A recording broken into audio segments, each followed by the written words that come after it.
Kasi ba, masyadong mabigat, bibit-bitin mo pa ba? Hindi tayo makakaalaga sa buhay kung may mga bit-bit kang mabibigat.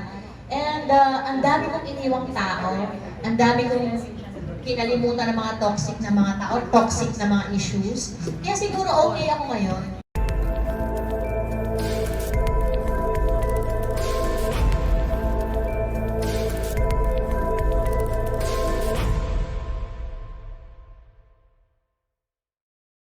Ms. Kakay, I am sure nobody asks you this particular question. Yeah.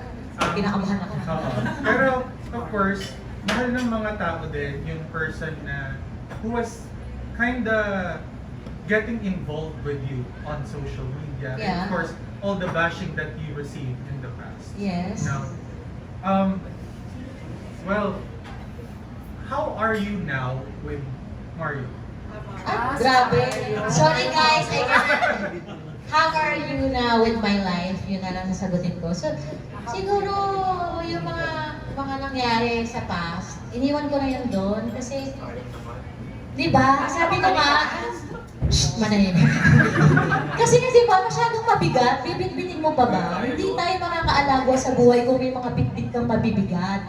And ang dami kong iniwang tao, ang dami kong kinalimutan ng mga toxic na mga tao, toxic na mga issues. Kaya siguro okay ako ngayon.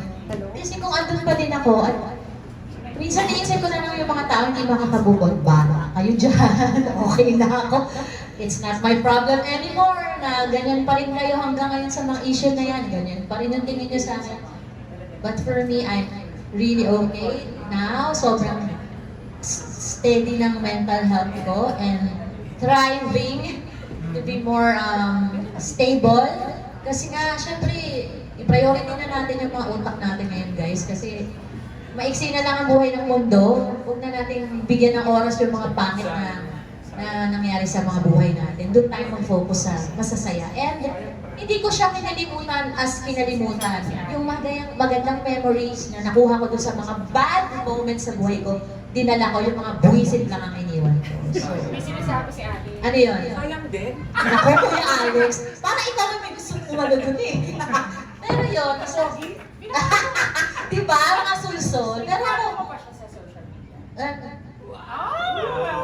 yung old account. Tsaka! So, okay na kayo na basta masaya. Yan importante, masaya. Ako masaya kayo siya. Naka-block ka na doon. Naku, hindi niya ako pwedeng i-block. Yun lang ako masasabi ko sa kanya. Ah, sige, check ko ako. Hi. But right now, Ms. Kakay, are you giving your time also to you eventually fall in love with somebody? Yeah, kasi ang choice ko na talagang hindi magka-jowa. Kuha ko lahat ng ex niya. Tsaka, sabi nga ng best friend ko, masyado na ako nag-e-enjoy na maging single. Sabi ko, hayaan mo na. Kasi nga, sinabi ko sa isang topic namin, sa isang episode na, ngayon lang ako nakakaluwag-luwag sa buhay. Marami na akong taon na nag-serve ako sa pamilya ko, sa ibang tao. Ngayon na ako nakakakain ng mga gusto kong kainin, napupuntahan yung mga lugar. Hindi nyo pa ba ibibigay yun sa akin? Sasamahan nyo pa ako ng buwisit sa buhay? Na alagaan ko. Diba? Yung i-baby ko pa. So, gusto ko munang maging okay na okay. Bago ko pa-in love, para swak na swak, diba? Just, darating naman yung kung darating, diba? Tsaka di ako excited magka-jowa. Pag narinig ko mga away-away ng mga jowa, mga saka. Sabi sa akin ng kaibigan ko, alis ka na alis. Single ako eh. Ginagano ko lang sila, diba? Single kasi ako. Diba? So, as of now, hindi ko parang kayang i-take yung mga stresses and all the negativities pag mayroong relationship and asawa.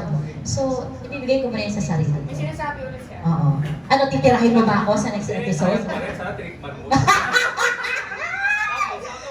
Ay, kung kayo yun eh, titinikman ko na. Tara! Thank you. Oh, ano dyan eh?